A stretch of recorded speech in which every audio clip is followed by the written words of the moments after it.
Hello, guys, and welcome back to the Noise Podcast. Today, me, Anmol, Avyay, and Sriram are going to talk about our favorite conspiracy theories and try and convince each other of these weird, wacky theories. We've all come across a theory along the way, and we hope that what we discuss here can teach you something new and also keep you entertained. Anmol actually had a pretty interesting theory, so let's start with him. This is something I've told you guys only before, and I've tried convincing. I don't know if convincing is the right word, but I've tried telling the story to a lot of people. Actually, this was told to me by my friends in my building. They tried to scare me with the story. I don't know. It's actually one of your horror conspiracy theories. So let me give you some background to this. Okay. Firstly, the name. It's called the Russian sleep experiment. Some of our viewers, listeners actually, may have already heard of this, but either way, these guys are not completely adept with the whole story. So I'm just giving them a background.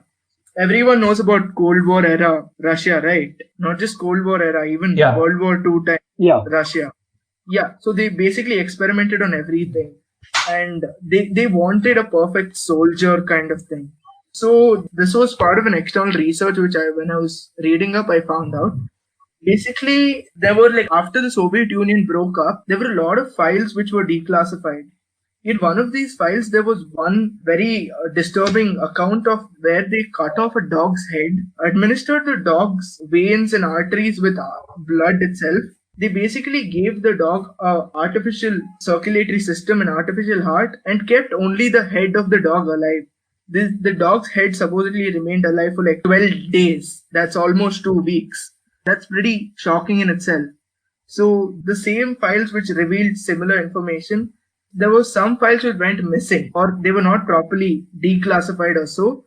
So what the popular internet theorists say is, in one of these files, there was a thing of the Russian sleep experiment. So what the Russian sleep experiment was another way for the Russians to find out the perfect human soldiers. Ones who don't feel any pain, ones who aren't affected by any emotions at all. Firstly, some background to this also. The story first popped up on a creepypasta site. Creepypastas are basically horror stories. It's not exactly 100% credible, but you cannot just say this is a fake story. There is some amount of reality to it, and there is some amount of things that can be held truthful in the story also. So what happens, if I'm basically summarizing the whole theory, is in 1940s, a Soviet scientist discovered a gaseous substance, a gaseous simulant actually. A simulant is something that keeps the brain active. Caffeine is the biggest simulant we see in today's days. Basically, something that would have kept your brain active and wouldn't have let you sleep. So what had happened is they tried to experiment the effect of these simulants on some people. So what they did is they picked out, I don't know how many prisoners. I'm thinking 10 actually. I'm mostly sure 10. And they planned to keep them awake for 30 days. So these subjects were 10 prisoners. And they claimed to the prisoners that if they went through this experiment, they had promised them freedom. So if they successfully finished the experiment, they would be free to go. So what they had done is they had locked these people up in this kind of special made Soviet chamber. Okay, just imagine it like a school corridor with classes on each side. So like that, there was a closed corridor on both ends with 5 classrooms on each side, making up 10 classes. They were not classrooms, they were basically housing units. They just had one room and a one-way window to the other side. That's it. So the guards or the experiment conductors observed these people through the one-way windows.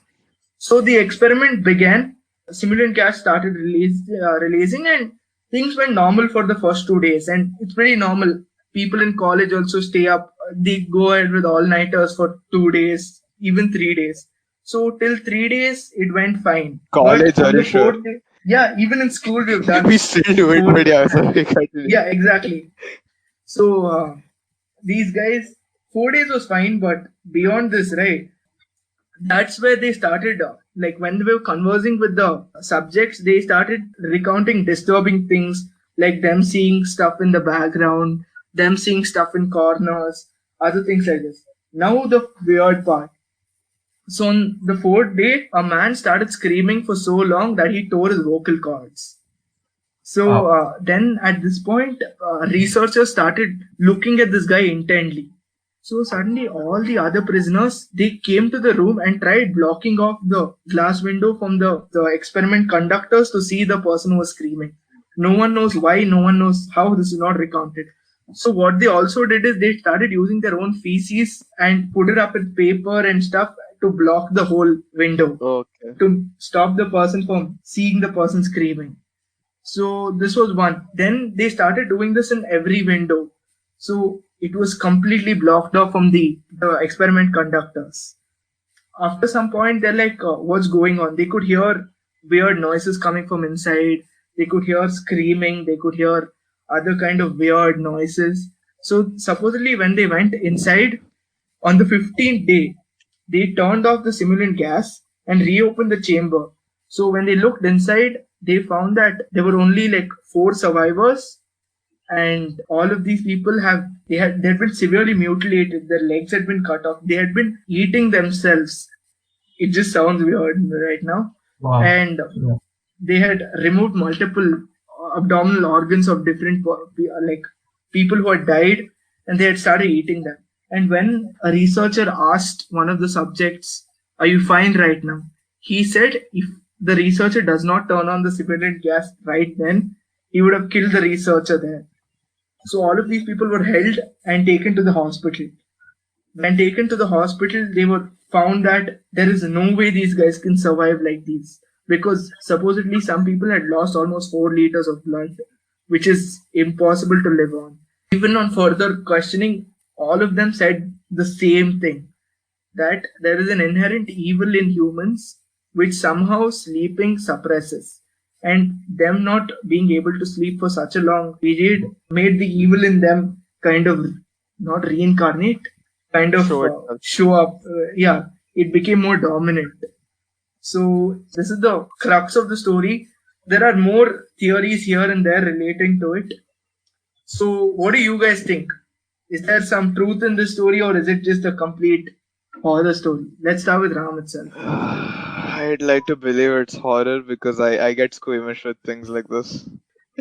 I actually have something to say about this because I don't know if it's true or not, but my cousin sister is a doctor now. But back in when she was in medical college, she heard a lot of stories about other medical colleges, and in one of them, like 2 people were locked in a room. This was a result of ragging. So they were locked in a room and left over like a 5-day period. And one person ate the other person's corpse to stay alive. So the humans eating other humans' part in times of such desperation totally makes sense, and it's totally believable. And the inherent evil in human beings, that's a bit of an exaggeration, I'd feel, but I don't know. You never know what's possible. Has anyone tried to debunk this theory? I'm pretty sure they have. Look, there are people who try to debunk this theory. Obviously, it's one of the most famous creepypastas out there. So creepypastas are basically, there's a site called Creepypasta where they post horror stories. This was posted in 2010, and the person who posted it claimed it to be in part of one of those files with Soviet experiments. Wait. Personally, Sorry. 1 sec. You told us the story about the guys who got ragged, right? Yeah. 3 days. You said 5 days is what you said. They were locked in. I'm not sure how many, but it was over like a summer break sort of thing or like a spring break sort of thing. 5+ days. Don't you need a lot more time than that to starve yourself to the point where you have to resort to cannibalism? Unless you actually want cannibalism. Oh god, You're okay. dying for it. Okay, never mind. Carry on. Again, the example Ved bought is a totally different one, because even I've heard this is an actual real story where a flight crashed. I don't know which one. And out of the survivors, the people resorted to cannibalism of the dead survivors in the plane crash within the first 2 days. Because sometimes, even though you feel hungry, but you can survive for like 30 days without, I don't know how many days can you survive without food. They say 2 weeks, right? 2 to 3 weeks is what Even in extreme cases, they say a month. But when you convince yourself that within a day, if you convince yourself that, I can eat the person, you can. Yeah, I mean, there's no going back after you've made up your mind to eat up another human being, right? You can't I really back to don't being want to normal. discuss cannibalism here. But my whole perspective on this thing is, it is an absolutely true story, but several parts of it have been fictionalized completely. Example, the inherent evil, blah blah Yeah. blah. I feel okay, that's very fictional, but what I feel is when they lack so much amount of sleep, some neurotransmitters in their brains could not have been able to regenerate, which made them go insane. And as they couldn't think properly, they started resorting to cannibalism instead of eating the food the researchers were providing them. And thus the different kind of stuff. But yeah, what I also feel is when these people had such low levels of neurotransmitters or some different thing, I don't know exactly, but I feel that they would have also lost the ability to feel pain. And somehow down the line, the Russian experiment, if it turned out this was the best result they could expect, a perfect soldier is the one who cannot feel pain, right? Yeah, so it worked out in some way. Abhay, what do you think? But in my opinion, a perfect soldier has to be sane, right? Before you can Yeah, get but it perfect. this is 1940s Russia. Come on. Yeah, but still, I mean, you require some sort of sanity to go into the Yeah, makes battlefield, right? Makes sense. So yeah, I mean, I kind of agree with what you said, like in the sense that there has to be some truth to it. I mean, in a biological manner, sleeping is a necessary function of the body, right? And it's not something we can ignore. However, I think it has been greatly exaggerated up to a point at which they no longer know what parts of the story that is true and what parts aren't. I mean, the fact that they covered the entire blast part with human feces to make sure the person who was screaming his vocal cords out wouldn't be spotted, and why they did that. I mean, that part seems less believable. But yeah, once again, there has to be some truth behind it, and that's how the entire theory comes up, right? Yeah, makes sense. This is Yeah, see, so that's what the internet always takes small things and blows them way out of proportion, right? And if it was just a normal science experiment or even an abnormal science experiment, at the end of the day, the files would have just showed a science experiment. But to keep viewers interested and to keep readers interested on the creepypasta site, like you said, they would have added some masala and yeah, that's true. And all to make it look like a paranormal thing also, and something inherently evil being inside humans. So this actually brings me, because this is actually very recent. As most of you might know, the Pentagon released footage of UFOs being spotted on the US Navy cameras, like their imaging systems on fighter jets. So they actually released 3 videos recently. One was from 2004, so that's ages ago, and there were 2 other videos that was recorded in 2015. So the thing is, this is actually really good news for people who've been believing in the existence of extraterrestrial life, right? Because the first confirmation that you get is that some alien ship has entered the Earth's atmosphere or something Avengers type or some Hollywood movie type of thing. Yeah. So honestly, I am also one of these people. There is existence of life outside of planet Earth, is what I believe. And this was actually a pretty good thing. So these videos are actually available on the Pentagon site. So you can download these videos, you can watch these, and we'll add them to the video as well. So however outlandish this might be, there's always like an earthly and rational explanation, right, for this.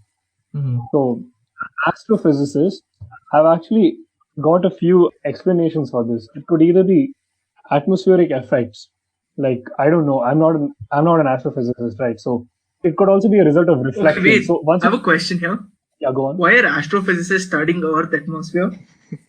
I don't know. I mean, you have to get through Earth's atmosphere, right? I mean, when you're looking through a telescope and stuff, like many astrophysicists, actually that was a huge problem. I don't know if I'm interjecting here, but here's a quick note. So if you know about William Herschel, the guy who found Uranus, I mean, he discovered it. So what the problem with him was, he tried to map out the entire galaxy using like predicting star clusters and using his own methods of distance estimations. However, there was a huge problem, that is, different parts of the sky were completely off in his map of the galaxy, mainly because atmospheric gases, like, they change the way the light moves through them, right? And we have learned that through our physics and stuff. So basically, what happened was, as a result of that, he was not able to gauge exactly the distance between some stars. So some parts of the sky were closer than they actually are, and some parts were further away. So studying atmosphere is a really critical part of astrophysics as well. Hmm. Yeah, and who better would you choose to study aliens and try to rationalize everything? Wait, actually, about that, Honestly, you said these encounters were pretty recent, right? Wouldn't all these adjustments to make better observations be done by computers by this point? first of all, it was revealed recently, but it was recorded. The most recent video is 2015, and if you see the footage, it's pretty grainy. Oh, okay. I mean, there's a lot of audio also. So these were live feeds from the fighter Huh. jets, all right. So in the second video that I'll be showing on the screen, the fighter pilot is looking in his imaging system, and there's something flying really quickly. So it's flying from the right of his screen to the left, all right. And this guy's imaging system itself, it has to automatically lock onto something Huh. like that, right? Because that's its inherent purpose. So it is struggling first of all to lock onto this object, and it's flying really quickly. It's got a bright light. So finally, when it does lock on, you can see how much he celebrates because it was a really tough job to get it in the first place, right? And the government itself doesn't have any explanation, and they're not gonna say anything also in case someone takes it interprets it in the wrong manner, right? So that's why these rationalizations have come into light. Like there could be bugs also in the code of the imaging and display systems, right? So that's why it took a while to adjust to that, and maybe it was not designed to focus onto something like that because it wasn't expected. So it could be reflections or atmospheric effects, and that is so far the only rationalization we've got.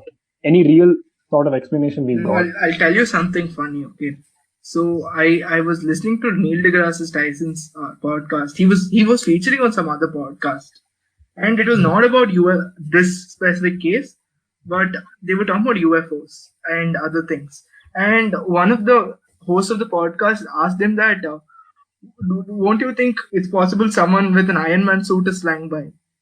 And I genuinely felt, oh, that's actually a good point. Why didn't we think of Iron Man suit or something? But on Do you think man in a suit can fly faster than when we missiles? watched the Iron Man movie, in the first movie only, yeah, he flies faster than the missiles. But I feel there is life outside Earth. I feel that as well, But but why would look the whole thing is why would they just send a UFO down here to just investigate and go away? yeah, so that's the thing, right? You never know if it's gone away also. Yeah, but That's the thing. It could be in hiding. Maybe extraterrestrial beings are in hiding on planet Earth itself, and they're sent here for recon. Recon. You can literally think of anything to Yeah. justify this, right? But so far, the U.S. government's been shut on this. They haven't said anything. People don't even care that much, honestly, which is really surprising because all this while we've been saying, "Oh, what if aliens appear? What if aliens show up?"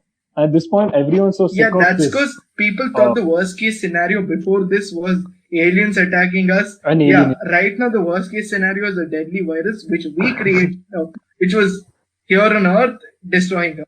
Okay, I think we should move on to the next theory, and this is going to Yeah. come from Sriram. Sriram, Okay, would you so like to? okay, before I start, I do want to give a bit of a special mention to one theory. It only just didn't make the short list. It was a conspiracy theory that it's a theory that India is still technically, legally speaking, a colony of of UK, and and to summarize, it's rumored that the transfer of power agreement of 1947 that Nehru signed with the British authorities implied that India would still serve as a Commonwealth nation, and Commonwealth nations are also, by definition, colonies of the Queen. And it's But India is no more a Commonwealth nation. yeah, that's the thing. That's the confusing part about this declaration. It was never made public, and it was always kept a secret. So that's the whole conspiracy aspect of it. That we are still technically a dominion of the UK, but it's not. It's kept from the public just to prevent outrage. And one of the points that really increased suspicion on this was that the Queen doesn't need a visa to travel to her colonies. And in Look, 1997, yo, if hold on, wait, wait, just 2 minutes. a sec. Wait, just a point Yeah, here. If we really were a common, if we really were like a colony of the British, we would have got Malya back to India by now. hold. That's Colony, true. as in That's where true. the this is the conspiracy aspect of it, dude. Wait, hold on. I'll let you debunk it. And it's not even my main theory. It's just I'm just giving it a special mention because it kind of kept me awake for a bit. And see, that's the thing. It's the point of it being a colony is that the UK still has judicial. It still has a lot of jurisdictions over India. And one of the things that people observed was that in 1997, when the Queen visited India for Independence Day celebrations, she came here without a passport, which is a rule. How did It people was notice that apparently though? publicly known at the time. It was publicly released information. So yeah, that's it caused a lot of outrage apparently. Anyway, so that's you can read up more on that if you're interested.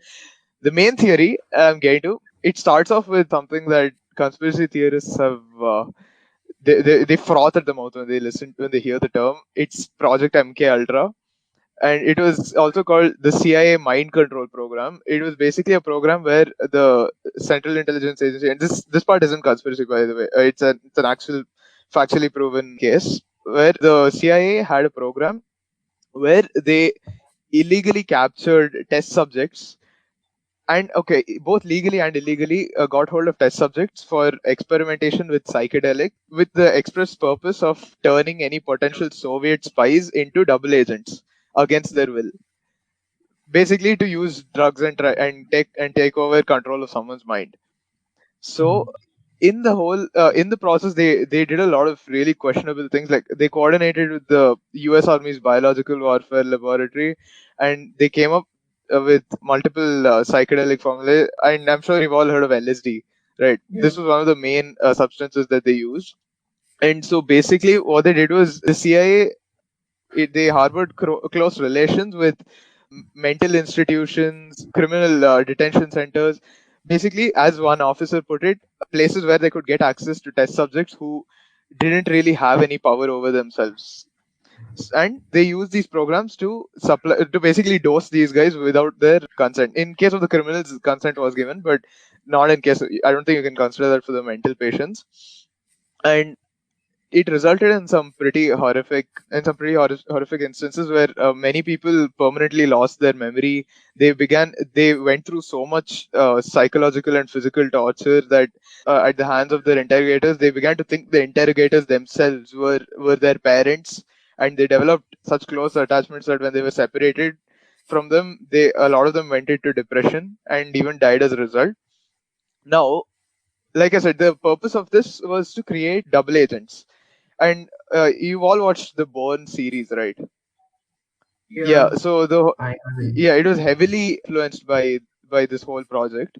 And what happens in Bourne is that this man David Webb, who later becomes Jason Bourne, he he's subject to such a program by his own volition, and as a result, he becomes an extremely effective hitman in the sense. Yeah. So in a basic sense, yeah, he was essentially a hitman, even though he had multiple skills in statecraft and such. And now here's and now this sort of I'll just pause the explanation of MKUltra here and move on to a second theory, and that revolves around the death of the second Prime Minister of India, Lal Bahadur Shastri.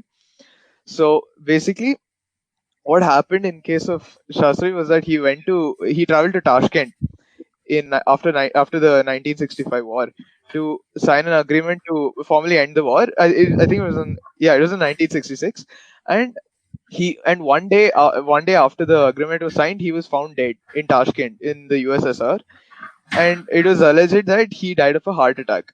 And the circumstances were extremely suspicious because of a number of questions. I'll just list some of these. There were a lot of inconsistencies.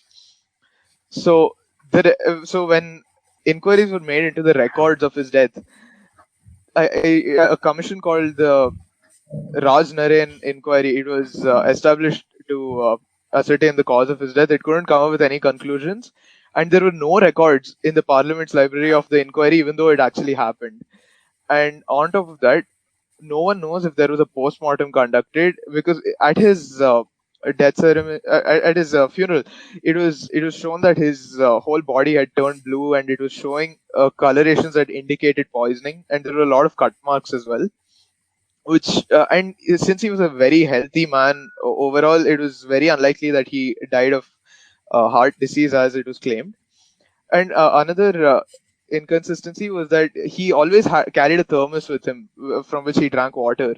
Of all the items of his that were returned from the USSR, the thermos never made it back.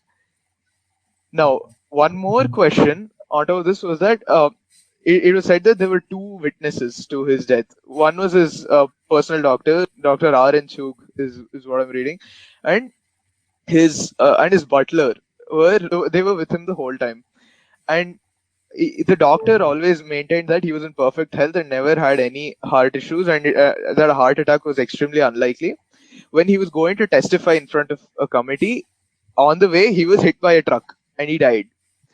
And the butler, he had avoided public eye for a very long time because it was a controversial period. And one fine day he got fed up, and he was reported to have told his family, "I've been carrying this burden about Shastriji for too long. I have to shed it today." And on the way to the investigation agency, he too was hit by a car, and his legs were crushed. He had to get an amputation, and in the process he also lost his memory. Yeah, so This seems way too convenient. yeah, and now here's where it starts. It starts connecting together. There was a CIA agent called Gregory Douglas, who was, oh sorry, the CIA agent's name was Robert Crowley, and he was interviewed by a journalist called Gregory Douglas, and this agent confirmed that the death of Lal Bahadur Shastri and Dr. Homi Baba, who also died in a plane crash in very close time proximity to Lal Bahadur Shastri's death, he stated that the CIA actually carried out these assassinations as Shastri, even though he was a very peace-loving character in general, he was also a hardline pro-nuclear politician, and he was pushing for nuclear tests since before the time of Indira Gandhi itself. And Dr. Homi Baba was also in charge of the Indian nuclear program. Combine this with the fact that the US really didn't want a Soviet aligned state to have nuclear weapons. Yeah, now it starts connecting together with the MKUltra program, right? So so basically you start getting the conspiracy aspect of it, which begs the question: did the MKUltra experiment succeed? And the reason we make this connection is because the MKUltra program apparently had its climax in 1966, which was also the same year that Lal Bahadur Shastri was allegedly assassinated. Yeah, so I've dumped an enormous amount of information on you guys. I want to hear what you guys have to say. Okay, there's a lot here to unpack. I mean, I hope I understood most of it. The thing is, I have this like simple doubtish kind of thing. Okay, so in the event that Lal Bahadur Shastri was poisoned, or because of the suspicious circumstances, we don't really know what it was. Are there any other alternative theories given about that? Anmol Rao's here for that. Yeah, exactly. Yeah, so this was the really tough part about the research. There was another angle that the CIA wasn't involved at all, and that Indira Gandhi, in order to get to the PM's post quicker or something like that, she had collaborated with the USSR to. You know what, Ram? Hold on. Wait, this is the thing. It is so difficult to get a hold of this story online because they even made a movie about it. It was called the Tashkent Files, and it was so weird. The Tashkent Files, when you Google the movie, what it says is 95% of the users like the movie, and the ratings were actually the audience ratings were actually even better than Star Wars, the best movies of Star Wars, and not a single website gave the story clearly. So yeah, it really frustrated me. I even had to go into the second and third page of Google searches. Places which are practically unexplored by anyone. So what we need right now is a first-hand review of the movie, and for that we have Anmol. He's watched the whole thing. He was damn excited to explain. So yeah, Anmol, take it away. Yeah, when the movie released, I had no hope from it. First of all, it looked like an art film. And my dad wanted to see it, so I went with him. And it actually turned out so fun. Okay, I'll tell you what the movie gives it in a different perspective. Ram says the whole US part where the US actually killed Mr. Shastri. But let's just get the facts right here. Shastri was in a ex-Soviet country. Okay, and US getting to an ex-Soviet country does not seem very likable. Okay, sorry, does not seem even plausible. Okay, so the alternate theory which the director Vivek Agnihotri, he's a brilliant guy. Follow him everywhere. Okay, yeah, he gives his. Okay, So go on, this go on. guy basically he presents us with an alternate theory. So this is an ideological based theory. So what was Shastri? Shastri was mainly a uh, right wing mindset kind of guy, and the whole Congress at that point was leaning towards the left. A lot of the cabinet were also the left leaning candidates. Shastri was a very powerful man, and him as a prime minister was a very big threat to the presence of the ideology in the country itself. And what the director says is the party at that time, again, did not favor this at all. So again, I would go back a few years here. Let's go back to 1940. When did I don't know when did Subhash Chandra Bose die, but what this is again external reading. This the movie does not say. But the reason again, this is one of the biggest conspiracy theories in India. Is Subhash Chandra Bose dead or alive? Did he die in the plane crash? Yeah. How this connects to the theory is Subhash Chandra Bose was again a very left-leaning person, and Britain would not give an India, which is extremely left-leaning, independence. So they wanted Subhash Chandra Bose out of the picture. And what the story says is Jawaharlal Nehru convinced Subhash Chandra Bose to fake his own death, go lay low for a few years, so that Britain gives them independence, and then they can try hatching their actual plans. Okay, so the theory goes on, Subhash Chandra Bose faked his own death. Now, relating back to the Tashkent meeting, there was one man who's called the Gumnami Baba, who signed SCB in the register. In the picture of the Tashkent file signing, there's a man who looks exactly like Subhash Chandra Bose. When they went through the records of whoever entered, there was only one man who could correlate the name with, and it said SCB. That was all his name was. Okay, nothing elaborated. SCB. Okay, so again, what I feel, this man was Subhash Chandra Bose. This was a whole ploy from the left to assassinate Shastri, who was a right-wing idealist at that point. And as soon as he was assassinated, Ms. Indira Gandhi became the prime minister, and one of her few first actions was to declare an emergency and to declare India a socialist nation. And all of this taking place in an ex-Soviet country is just perfect stances, with the KGB helping them out in this thing also. And in the movie, there's heavy emphasis on how KGB helped them out. And the movie is solely based on a factual book called the Mitrokhin Archives. Google it right now. It's a collection of handwritten notes made secretly by KGB archivist Vasil Mitrokhin. He was in the KGB for 30 years, and he says he was one of the main persons in charge of the assassination of Mr. Shastri. Wait, Vivek Agnihotri was the director of Tashkent Files. Yeah, that makes so much sense. I couldn't. Every single report, the review I saw of the movie, it didn't talk about the movie at all. It was just the people were just trying to blast Vivek Agnihotri consistently. Is he like some politically active guy?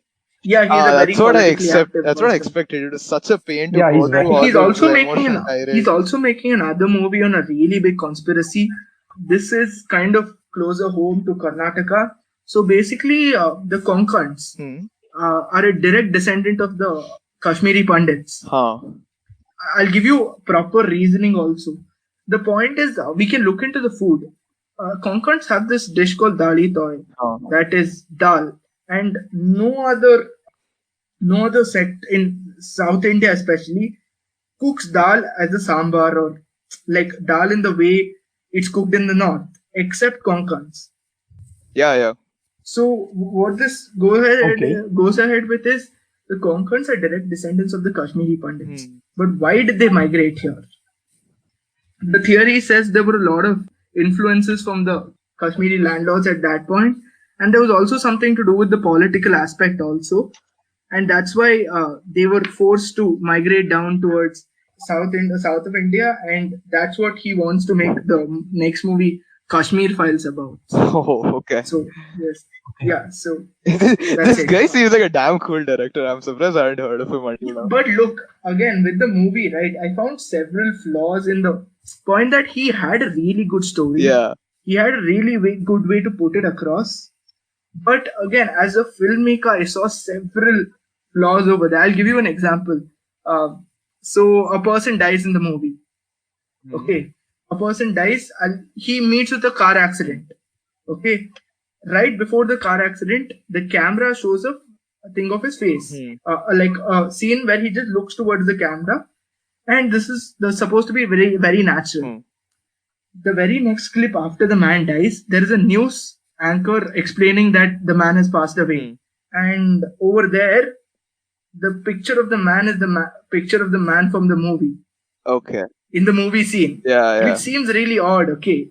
You can't just take a movie scene out, which was made in a movie, and put it as the official picture of the guy. Yeah.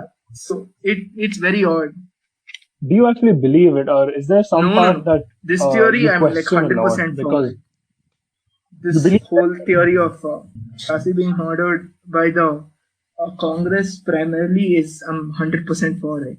Okay, this is gonna come out politically very poorly, but yeah, I'm 100% for this theory. Some part of that story questionable, like any of you.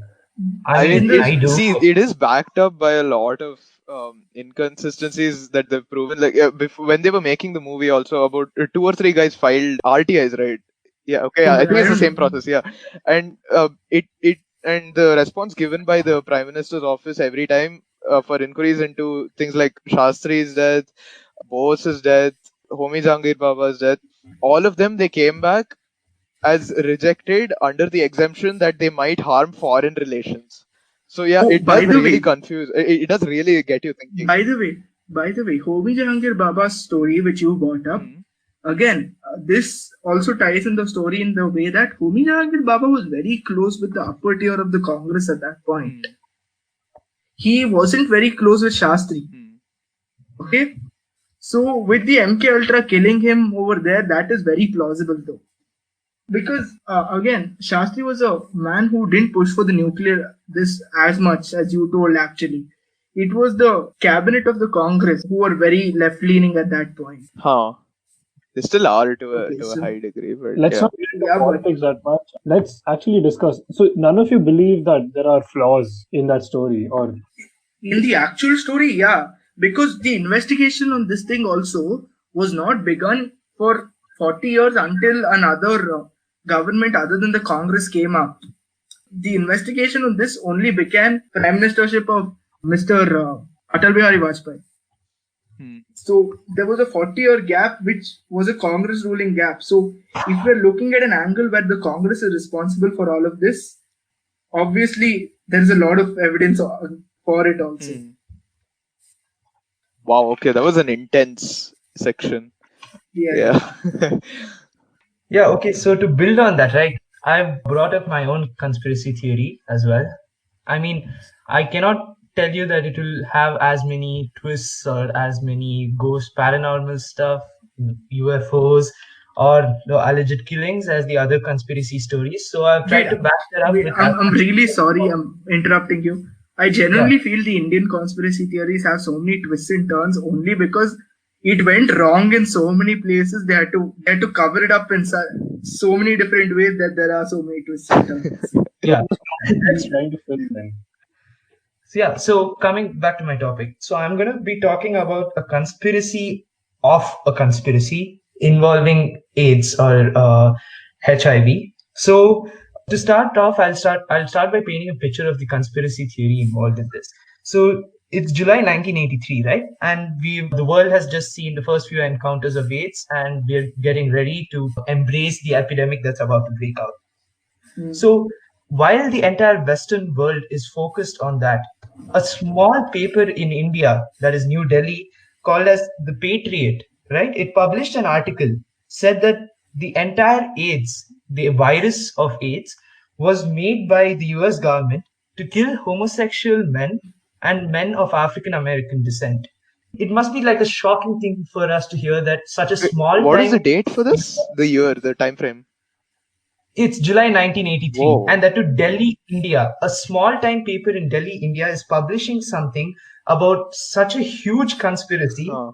that the US government is trying to kill homosexual men and men of African American descent, right? And this was a baffling thing for most people in India, that is, but it didn't really get too much coverage in the world, is what people thought when they initially read the first few papers, right?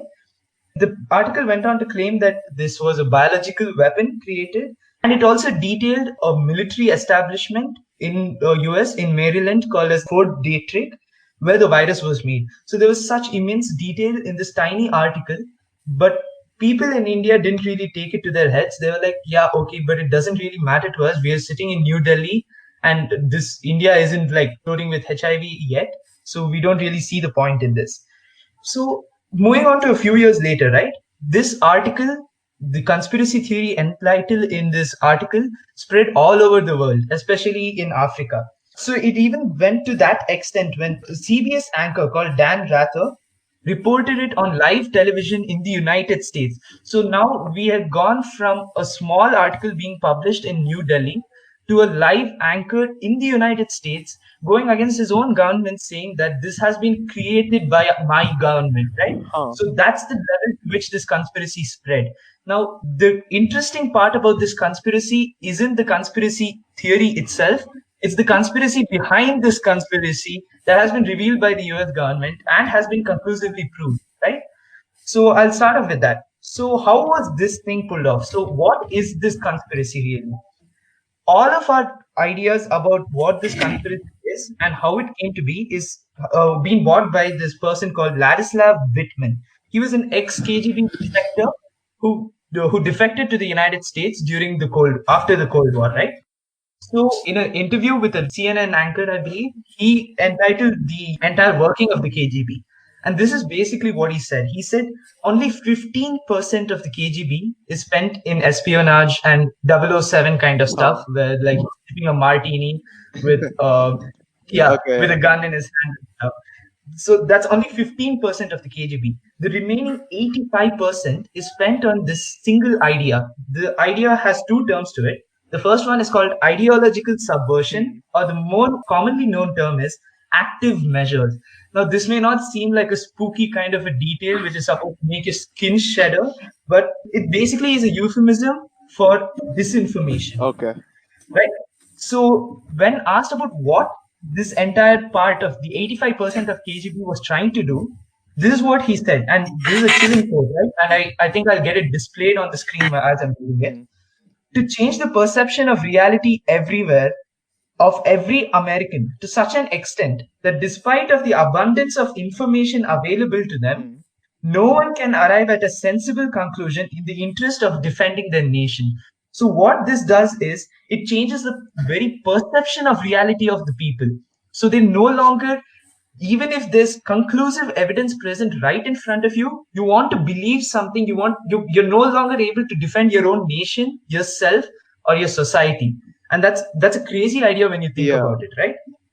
So he basically said that the top of the KGB, right, they focused mainly on disinformation. That's what I said earlier, right? That active measures was basically a euphemism for disinformation. So one might think that disinformation is basically propaganda, or as Trump likes to say, fake news, people. So, but that was a brilliant impression. Yeah, sorry, go ahead. Yeah.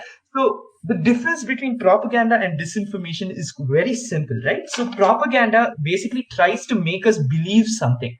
Okay, I don't know if I should be saying this. This may be controversial, but there's a lot of propaganda involved around the BJP, right?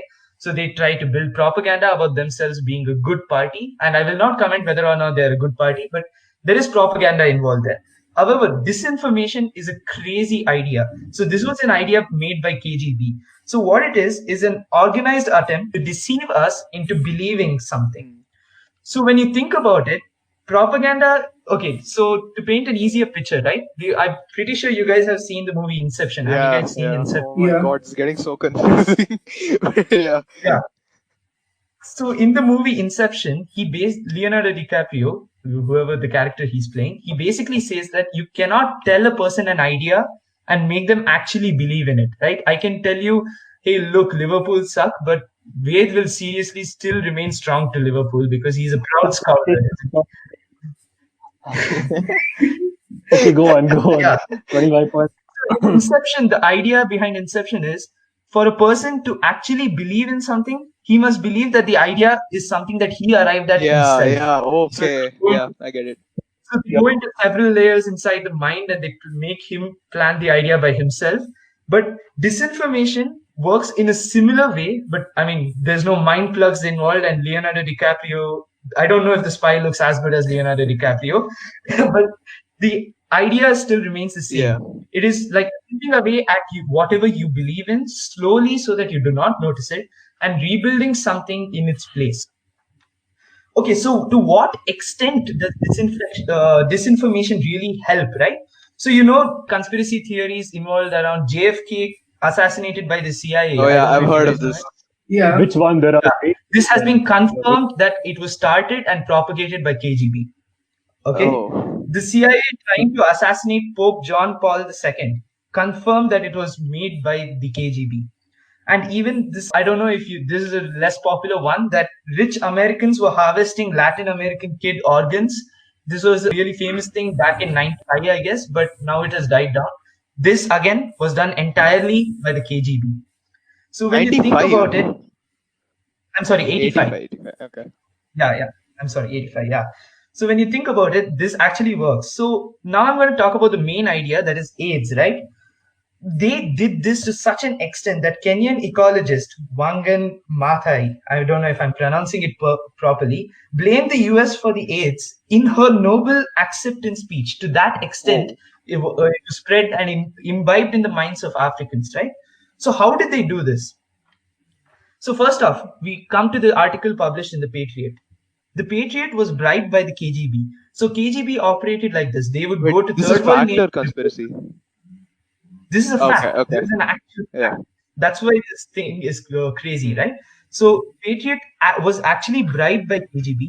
So what the KGB would do is they would go to third world nation reporters who were easily bought, and they would ask them to print articles, making it appear like they arrived at that conclusion by themselves. Okay. Right? So now how do we know this? The United States find this out, right? So in the article, there was this one phrase which said virus flu. And even in, I guess in Hindi and English, we never say virus flu. We say flu virus. And that was a phrase. Virus flu is a phrase which is only mentioned in Russian, right? So that was one way they found that out.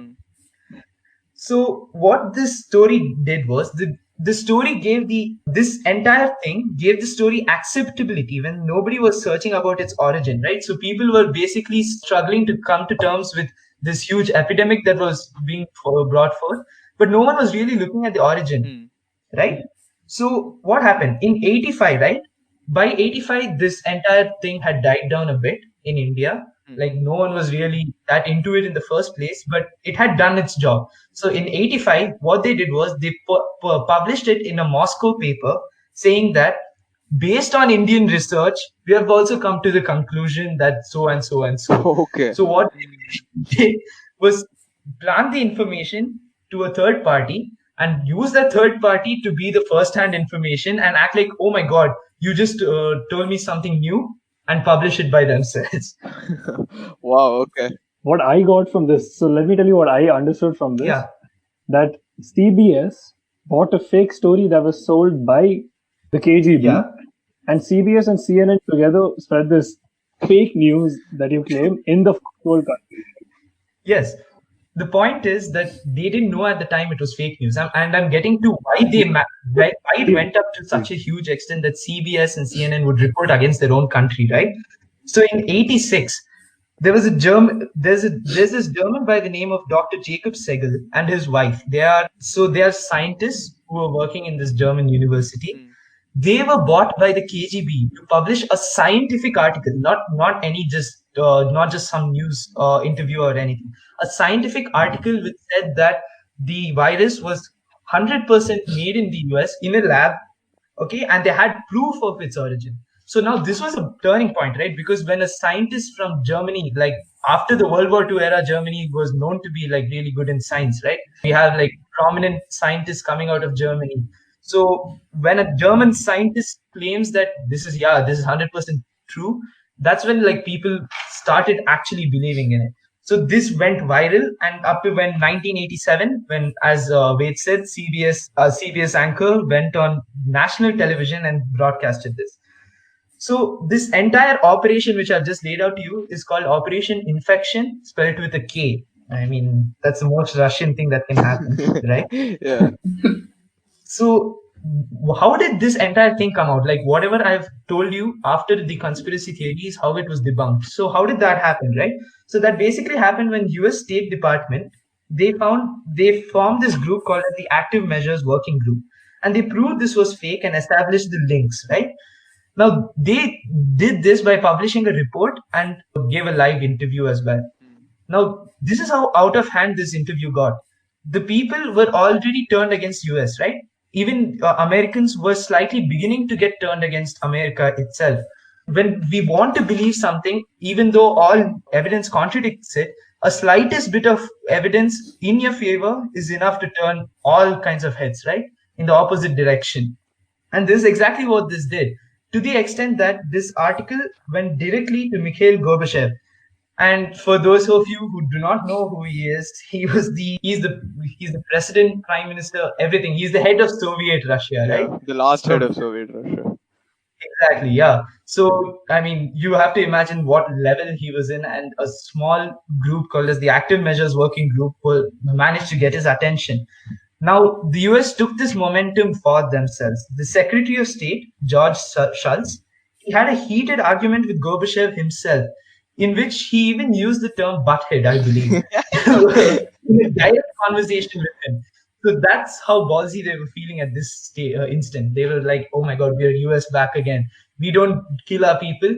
We prove that others kill their people. And that's what US stands for, right? So this went to such a state that Gorbachev apologized to Reagan in like live news, held a meeting with him and apologized to him. But the die was already cast, right? And the seed of doubt in American minds even persists until today. Like people today believe that AIDS, there's so many theories about AIDS, but mainly they believe that the US government made it, and there's all kinds of speculation about China right now about the Wuhan COVID-19, right?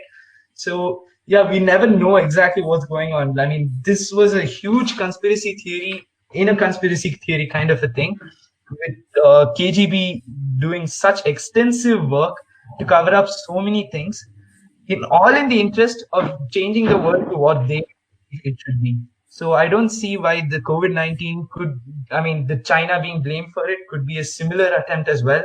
US being blamed for it could be a similar attempt as well. So we never really know what's going on. That's what I wanted to bring about in this conspiracy theory. Do you guys have any opinions on this? Honestly, what you're saying makes perfect sense, because it's literally something stereotypical of what the KGB would do and what the Russians would do, right? We see that in literally every movie about them. Yeah. This brings me to a conspiracy theory that I actually read quite a while back.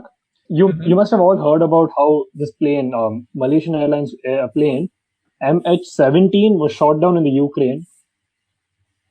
Yeah. Was shot down in Ukraine. So there's a theory floating around that this plane was secretly MH317, another Malaysian Airlines plane that went missing on March 8th, quite a while ago. And it was hidden away and reintroduced as this MH17 plane. And it was shot down by the Ukrainian government to frame Russia, apparently. And it was part of a conspiracy to conceal the truth about AIDS. Okay, hold on. Okay, my mind. Jeez. My mind melted when I read that, but it's a theory and it's floating around. Yeah, go on. Like, Can you elaborate on Yeah, that? so that's about it. I mean, I tried to dig up more information, but this was the most. And this just scratches the surface compared to the theories that you've discussed, but there isn't that Yeah, much detail about it. So it seemed pretty funny and weird, but that's just how most conspiracy theories are, right? yeah, exactly. Yeah, but Not like getting I'm sleep like, today for sure. who makes these theories up, dude? Like genuinely. Bold Like, Redditors. how are these people so jobless that they'll sit for like 4 hours? They join 500 dots and they'll be like, MH370, MH70. Oh my god, AIDS in Russia. Sorry, AIDS in the US. KGB involved. It's an active Lal market. Bahadur Shastry. People like reading this stuff, so yeah. I know, Yeah, right? Like, who is jobless enough to get 4 people together and record a podcast about such things? yeah, that's what. Yeah, but it makes look the whole thing. There is an amount of plausibility in it. That doesn't mean it is a very good percentage that it is possible.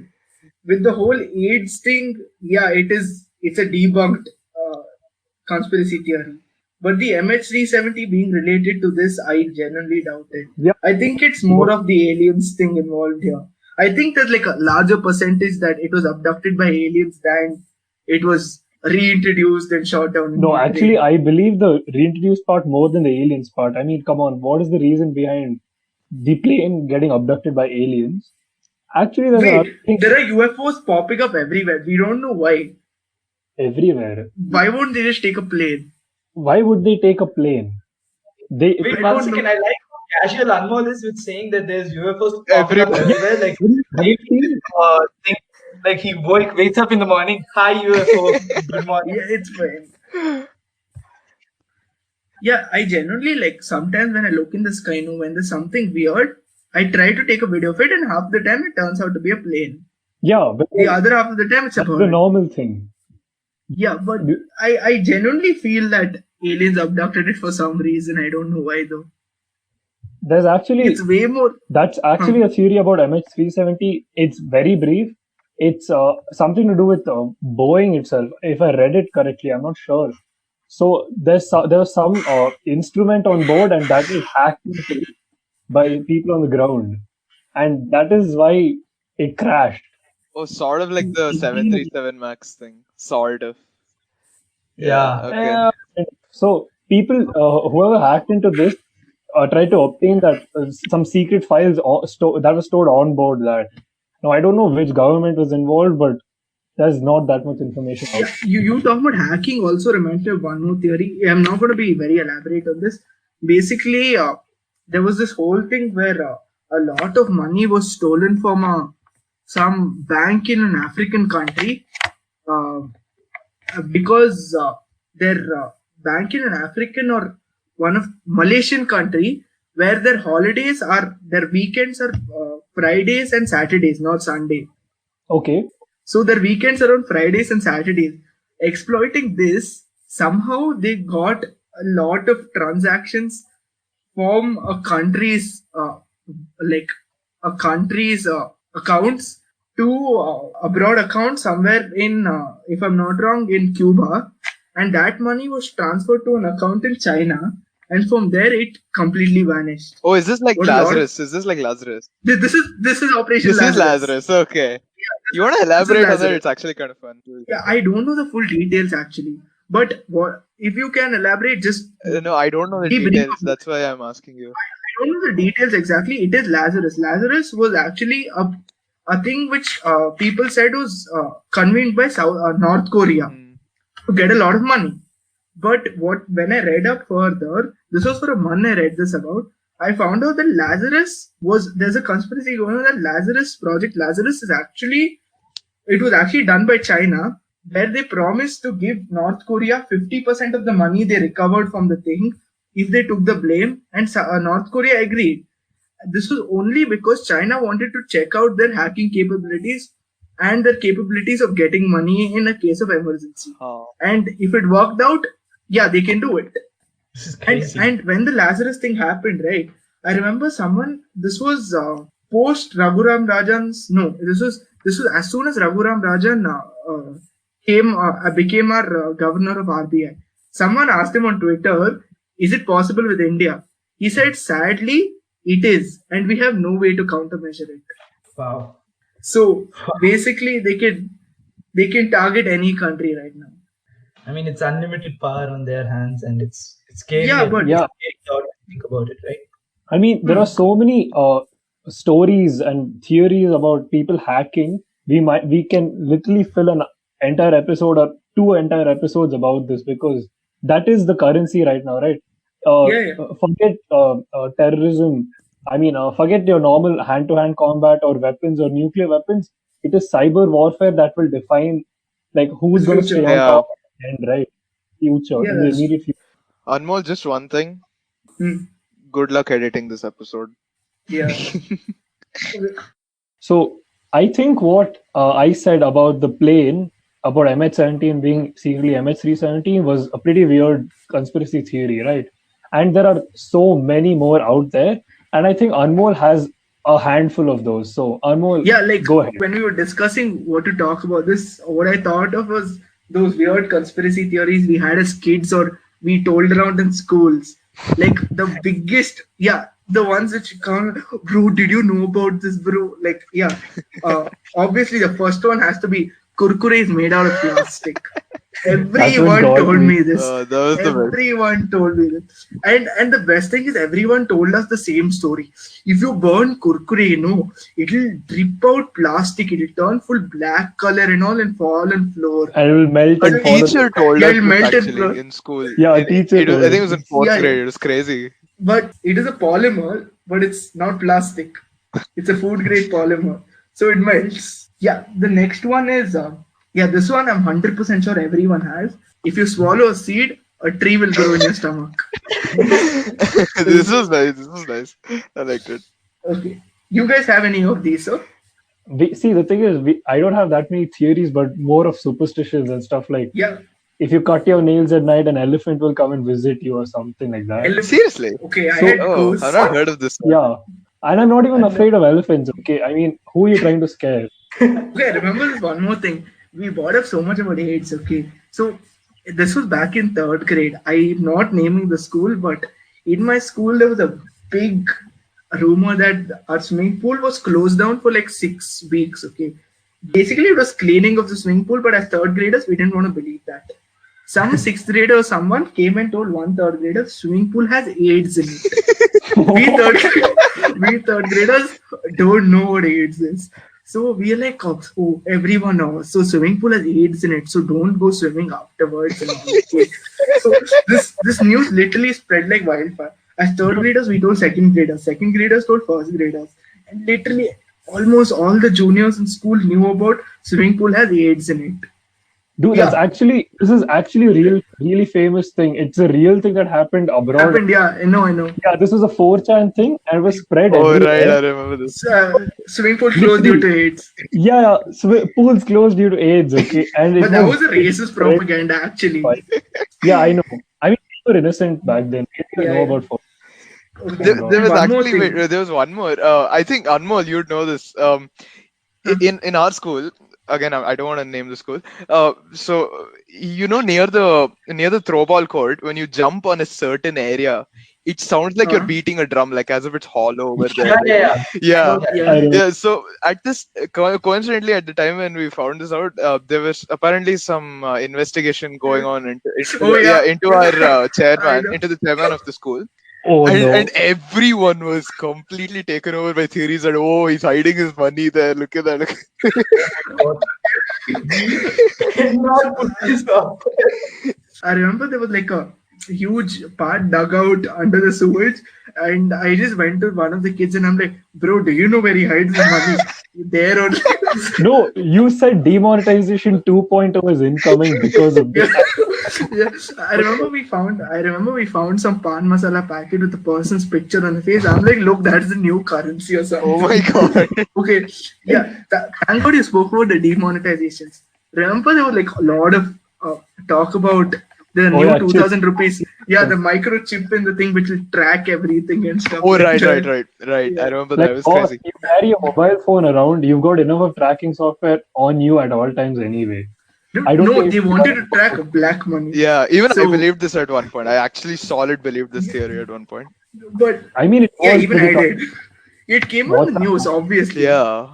And one more thing is, this has happened again in every school. I don't know if this happened in your school though, but I remember in my old school, again in third grade, we had this whole new building for going for yoga or dance. I don't know what.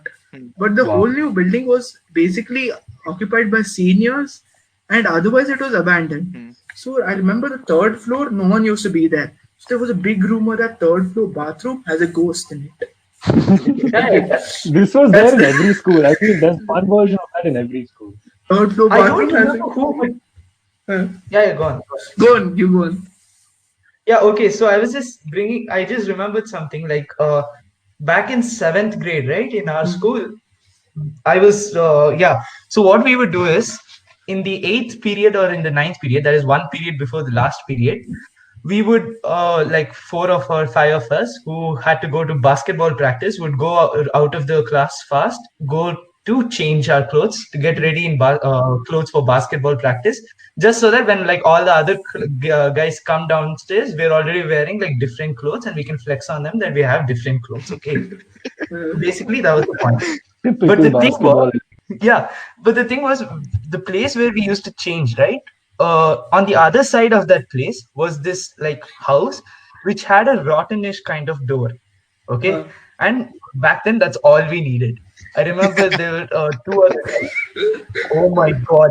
I don't know what we did. We immediately started making these theories that that place is haunted. Then we came up with the theory of an old woman coming out there to rub her cat. Oh, I think I know Okay, this. like, I think I remember this. Yeah, it was yeah. crazy. So it got to the extent where in lunch breaks, right, I would chauffeur tours to that place to make them see that place, and then like all of us would come This running back. is so new.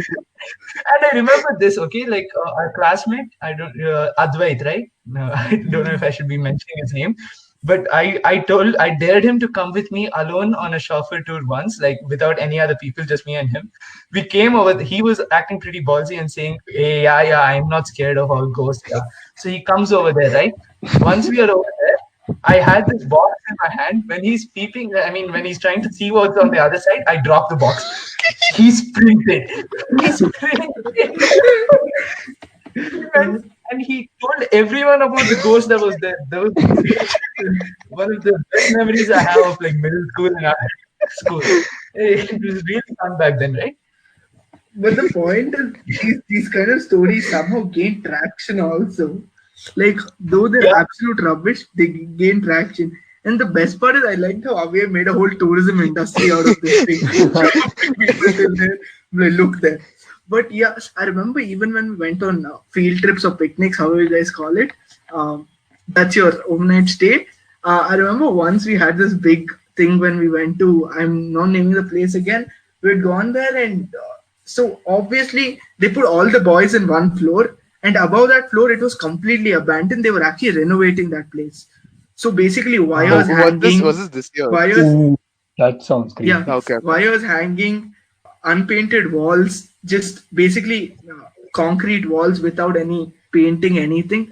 That is basically the best setting for a haunted movie. So, so bunch of guys took the best available thing, that is put a blanket over their head and scared some people there. The whole night, all people just come around telling you, bro, there's ghost there, bro, there's ghost there. Yeah, so it's just dumb. I remember there's another thing also. I don't know if you guys heard this, but yeah, someone started telling me if you crack your knuckles, no, you will get arthritis. Oh, I didn't know remember what that. arthritis is. Actually, I this didn't know what there was a arthritis study is, but- conducted into this. This was a widespread belief, and I mean, of course, it was debunked, but still, this was a really far-fetched one. But yeah, Yeah, it's and really this is the funny how everyone believed it. so I think in 8th or 9th grade we got a new bio teacher, right? Huh. And this was literally the first thing I said to that teacher, ma'am, if I crack my knuckles, will I get arthritis? And she said, I'll have to get back to you on that. And she did. And I am still grateful to her for that. And now I can crack my knuckles. I remember, like, there are more theories. Wait, ninth Look, grade? if you come to Wait, ninth grade? I think so. Okay. what other? Do you guys have any other conspiracy theories like this? again, this one has to do with school. There was for a very long time there was a house being constructed in front of our school. It was reasonably big. It was like Oh, I remember. four or maybe five It was floors. massive. Yeah, it was massive, and there was Is it still being constructed? no, now it's No, completed, it's done. but It's done. the construction was stopped for almost 2 years. I have no idea why. Yeah. And it was during that time again, haunted house theory. It showed up again, Yeah. and people were giving each other challenges to go till the terrace and check out so-called three-headed dogs at the top of the terrace. and then you have to run back without letting the ghost kill you or something like that. This is in 7th grade, so yeah, it is comparatively. Yeah, it was. Yeah. So the thing is, when we got to 7th grade, this was at the top of our school building. So one of our school buildings, and these are massive classrooms. So from the window of one of the sections, you could see that house's rooftop pretty clearly. And it was like a small enclosure on the terrace, all right. And these people still hadn't installed windows onto that enclosure. So you could see inside that, and it was like a diamond-shaped box sort of thing. It was massive. So I spread a rumor saying that they have mummies over there. And people lost it in my class. And I mean, some of them still haven't spoken to me after that because I don't know, they probably have like flashbacks of that time. I guess like in 7th grade, we all came to this like general consensus to start spreading bullshit. I don't know why that happened. All of us started doing it.